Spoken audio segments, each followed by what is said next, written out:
దగ్గరలో ఉండే సచివాలయము, దగ్గరలోనే వైద్యం అందించేటటువంటి వ్యవస్థ, అట్లాగే దగ్గరలోనే రైతులకు భరోసా కేంద్రాలు, ఇలాంటి నాడు నేడు కింద స్కూళ్ళు డెవలప్ చేసుకోవడం, ఇలాంటి ఒక వ్యవస్థ భారతదేశ చరిత్రలో ఎవరు ప్రయత్నించలేదు అసలు.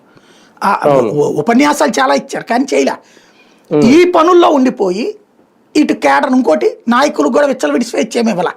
కొంతమంది 10% 20% వాళ్ళు తెగించి వాడుకున్నారు అధికార యంత్రాంగం, కానీ ఎక్కువగా అధికారిని వాడుకునే అవకాశం ఇవ్వలేదు. ఓ రకంగా చెప్పాలంటే గతంలోని చంద్రబాబు పాలన మొన్న జగన్ చేశాడు.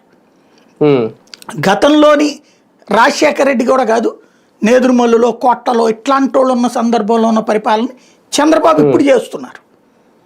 అంటే ఆనాటి కాంగ్రెస్ పాలనని ఇప్పుడు చంద్రబాబు చేస్తున్నారు. నాటి బాబు పాలనని మన జగన్మోహన్ రెడ్డి చేశాడు. కాబట్టి జగన్ మీద వ్యతిరేకత వచ్చింది. ఇప్పుడు కూడా నా దృష్టిలో అయితే ప్రభుత్వం చేతిలో పాలన ఉండటం correct. Not a political governance, constitutional governance ఉండాలి. ఇవన్నీ మెరిట్స్, సదుపాయాలు కల్పించాల్సిన బాధ్యత ప్రభుత్వాన్ని, అది సద్వినియోగం చేసుకోవాల్సిన బాధ్యత ప్రజలది.